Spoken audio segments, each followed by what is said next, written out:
കൊച്ചിയിൽ ഒരു കെട്ടിടത്തിന്റെ വിലാസത്തിൽ തദ്ദേശ തെരഞ്ഞെടുപ്പിനായി വോട്ടർ പട്ടികയിൽ ചേർത്തത് 83 അതിഥി തൊഴിലാളികളെയാണ്.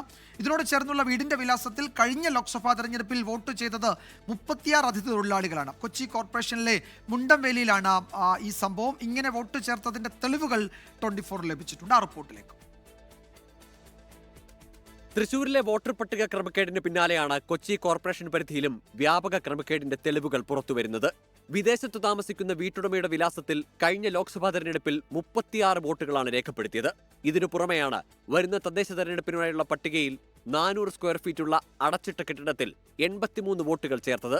ഇങ്ങനെ വോട്ട് ചേർക്കപ്പെട്ടവരെല്ലാം അതിഥി തൊഴിലാളികളാണ്. പലരും കരാർ ജോലികൾക്കായി ഇവിടെ എത്തിയവരുമാണ്. സ്ഥിര താമസക്കാരല്ലാത്ത ഇത്തരം തൊഴിലാളികളുടെ വോട്ട് എങ്ങനെ പട്ടികയിൽ ചേർത്തു എന്ന ചോദ്യമാണ് ഉയരുന്നത്. ഏത് ഒരു പഴയ കെട്ടിടമാണെന്നാണ് കോർപ്പറേഷനിൽ അന്വേഷിച്ചപ്പോൾ അറിയാൻ സാധിച്ചത്. അതുകൊണ്ട് 400 സ്ക്വയർ ഫീറ്റുള്ള ഒരു കെട്ടിടമാണ്. ആ കെട്ടിടം പഴയ കെട്ടിടം പൊളിച്ചു കളഞ്ഞാൽ എന്താണെന്ന് അറിയില്ല. ഒരു 3 കൊല്ലത്തിന് മുമ്പ് അവിടെ ടാക്സ് അടച്ചായിട്ട് അറിയാൻ സാധിച്ചു. അവിടെ അന്വേഷിച്ച് കഴിഞ്ഞപ്പോൾ ഇങ്ങനെയുള്ള പല നോർത്ത് ഇന്ത്യൻ ആളുകളുടെ പേരുകളാണ് വന്നിരിക്കുന്നത്. എങ്ങനെ വന്ന് എന്താണെന്ന് അറിയില്ല. അവിടുത്തെ ആളുകൾ ഈ ആൾക്കാരെ അറിയാനും പാടില്ല. പ്രാഥമിക പരിശോധനയിൽ ഇവർക്കെല്ലാം സ്വന്തം സംസ്ഥാനത്തും വോട്ടുണ്ട്. നിലവിൽ കോൺഗ്രസ് ആണ് ക്രമക്കേടുമായി ബന്ധപ്പെട്ട് പരാതിയുമായി രംഗത്ത് വന്നിരിക്കുന്നത്.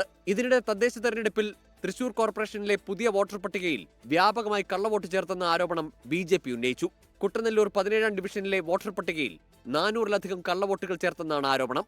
24 കൊച്ചി. ലോകത്തെവിടെയായാലും ഏത് സമയത്തും 24 വാർത്തകളും ഓഗ്മെന്റഡ് റിയാലിറ്റി പാക്കേജുകളും എക്സ്പ്ലെയിനറുകളും വിശദമായി കാണാൻ ഞങ്ങളുടെ YouTube ചാനൽ നിങ്ങൾക്ക് സബ്സ്ക്രൈബ് ചെയ്യാം.